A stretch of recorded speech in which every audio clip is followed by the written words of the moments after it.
जय श्री राम सभी को। ये वीडियो खासकर स्पेन वाले लोगों के लिए है, तो इसलिए जो लोग स्पेन जाने का सोच रहे हैं या फिर पहले से रेजिडेंसी प्रोसेस के अंदर फंसे हो, जिनकी अभी तक कार्ड नहीं आई है, तो वो जरा ध्यान से सुनना। मैं भी रिसेंटली न्यूज़ पढ़ रहा था जिसके अंदर ये बता रहा है कि स्पेन का जो रेजिडेंसी सिस्टम है टोटली बदलने वाला है और ये चेंजेस आपके फ्यूचर को आसान भी बना सकते हैं और मुश्किल भी बना सकते हैं। तो अब इन दोनों चीज़ों को समझते हैं क्या।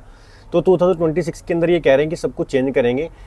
जिसने अपने टाइम टू टाइम डॉक्यूमेंट्स वगैरह को अपडेट नहीं की तो उनके लिए थोड़ी सी दिक्कतें आ सकती हैं। तो अभी इसको मैं तरीके से पढ़ता हूँ। इन्होंने इनमें ये बात भी बोली है कि ज़्यादातर लोग जब ना रात को, कारण क्या था इन्होंने सब कुछ चेंज किया, पहले उस बात को सुन लो।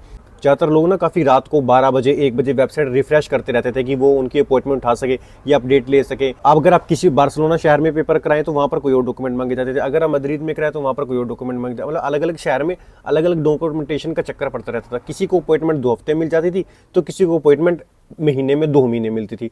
ये अलग अलग शहरों का अलग अलग सिस्टम, तो अब स्पेन खुद भी मान चुके हैं कि ये जो सिस्टम था वो बहुत ख़राब था, इसलिए 2026 के अंदर वो बहुत सारे चेंजेस लेके आ रहा है। और इन्होंने साथ के साथ लेटेस्ट न्यूज़ में दे रखा है कि 18 नवंबर 2025 को स्पेन ने इनमें लिख रखा है कि स्पेन ने ये ऑफिशियली घोषणा करी थी कि जिसके अंदर जो है नेशनल डिजिटल रेजिडेंसी प्लेटफॉर्म ये लॉन्च करने वाले हैं। लेकिन अब ये जो चेंजेस हैं इन्होंने चुपचाप क्यों लेकर आए, और इसका सबसे बड़ा इम्पैक्ट पड़ने वाला है खासकर उन लोगों पे जो 2025 में 2026 के अंदर स्पेन आने वाले हैं, जो ऑलरेडी यहाँ पर अपने पेद्रोनेमेंट को अप्लाई कर चुके हैं।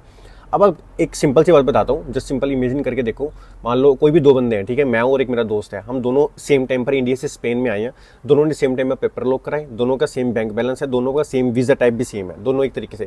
लेकिन मैंने पेपर मद्रिद के अंदर अप्लाई करे जहाँ मेरे को 4 अपॉइंटमेंट्स, 2 फालतू पेपर मांगे और या फिर कुछ महीनों के लिए मेरे को डिले कर दिया गया। उसी तरफ मेरे दोस्त ने पेपर को अप्लाई किया, पहली अपॉइंटमेंट में उसका डॉक्यूमेंट आ गया, उसको जल्दी अप्रूवल मिल गई, उसका कार्ड जल्दी आ गया। लेकिन क्यों, क्वेश्चन आ रहा है ये। तो इन्होंने साफ साफ इसके अंदर भी ये चीज़ मेंशन करी है कि वो हर शहर का एक अपना सिस्टम था, एक अपना तरीका था, एक अपनी डॉक्यूमेंटेशन लिस्ट थी और अपना एक टाइमिंग था। इसलिए लग बेस सिस्टम को ख़त्म करना चाहते हैं स्पेन में, और ये चाहते हैं कि जहाँ पर भी हो एक ऑफिशियली पोर्टल होगा, वहीं पर ही आप अपना सब कुछ चेक कर सकते हैं। अब स्पेन चेंज क्या करने वाला है 2026 के अंदर, एक सिंगल डिजिटल पोर्टल बनेगा, जैसे कि उन्होंने यहाँ पर बता रखा है। इसके अंदर ये बोल रहा है कि आपको वीज़ा एप्लीकेशन आप वहाँ पर चेक कर सकते हैं, अपने कार्ड रिन्यूअल्स आप चेक कर सकते हैं, लॉन्ग टर्म का रेजिडेंसी कार्ड, जो शॉर्ट टर्म जो भी होगा, पहला साल का दूसरा साल का कार्ड आएगा वो चेक कर सकते हैं, और अपने डॉक्यूमेंट आपने सही तरीके से अप्लाई करें या नहीं करें वो भी चेक कर सकते हैं। कई बार आप किसी पे पेद्रोनेमेंट अप्लाई करते हैं तो लोग आपके डॉक्यूमेंट को थोड़ा बहुत घेर फेर कर देते हैं या फिर कुछ गलत कर देते हैं, उनके साथ मिस हैपनिंग हो जाती है। और कुछ लोग यहाँ पर काम करने के बजाय किसी और अदर कंट्रीज़ में काम करते हैं, तो उनके साथ कोई दिक्कतें नहीं, तो उन्होंने ये सब कुछ किया है। और अपलोड डॉक्यूमेंट्स के हो गए, ट्रैक स्टेटस आप उसी ऑफिशियल पोर्टल पर भी जाके चेक कर सकते हैं कि आपके रेजिडेंस कार्ड प्रोसेस के अंदर है या वहाँ से कोरियर हो चुका है नहीं हो चुका, ठीक है। और ऑफिशियली नोटिफिकेशन कुछ भी अगर स्पेन की रहेगी इमिग्रेंट से रिलेटेड, वो आपको इस पोर्टल पर शो होगी। कहने का मतलब ये है कि अब आपको कोई ऐसी बात नहीं कहने वाला कि भी ये डॉक्यूमेंट गलत है या फिर आपकी ये स्टैम्प मिसिंग है या फिर आपके पासपोर्ट के अंदर ये दिक्कत आ रखी थी। जब भी आप अपलोड करोगे पोर्टल के अंदर सेम ऐसे पुर्तगाल की तरह, तो आपको ऑटोमेटिकली वहाँ पर वो एरर शो कर जाएगा कि आपका पासपोर्ट एक्सपायर होने वाला था, या आपका ये डॉक्यूमेंट गलत है, या फिर ये डॉक्यूमेंट जो है PCC वगैरह आपकी टेस्ट है या नहीं, डिजिटल वगैरह, ठीक है। तो इन सब कुछ करके और अगर कई बार आपने ये भी सुना होगा, मान लो आप मद्रिद के अंदर मद्रिद में जा रहे हो या फिर आप बार्सिलोना शहर में जा रहे हो अपने पेपर वगैरह करने, तो वहाँ पर लोग बोलते थे कि भाई यहाँ पर ये वाला पेपर नहीं चलेगा, आप दोबारा से इस पेपर को करा के लेके आओ। फिर आपको नेक्स्ट अपॉइंटमेंट पता नहीं कब मिलती थी, तो आप लोग जो थे बहुत ज़्यादा परेशान हो जाते थे। इसी वजह से इन्होंने सोचा कि हम इस सारे सिस्टम को एक डिजिटल सिस्टम बना देंगे, ठीक है। अब इससे क्या होगा कि नेशनल स्टैंडर्ड टाइप से चलेगा और सारे शहर, सारे ऑफिस, सब जगह पर जो है एक ही रूल स्टार्ट होंगे, ठीक है।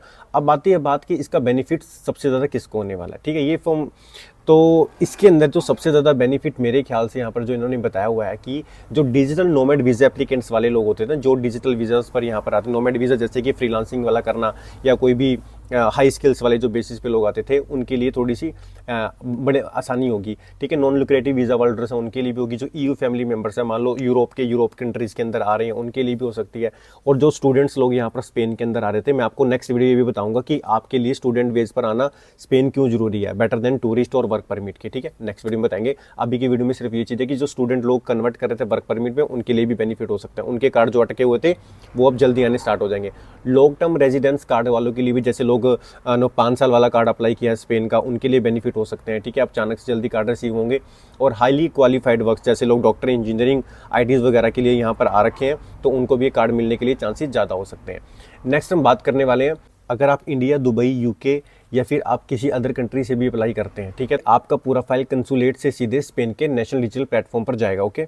इसका मतलब ये होगा कि अब आपको डिले कम करना पड़ेगा, कोई आपके डॉक्यूमेंट ख़राब नहीं होंगे, कोई मिसिंग नहीं हो सकते, कोई गलत नहीं कर सकता आपके साथ, ठीक है।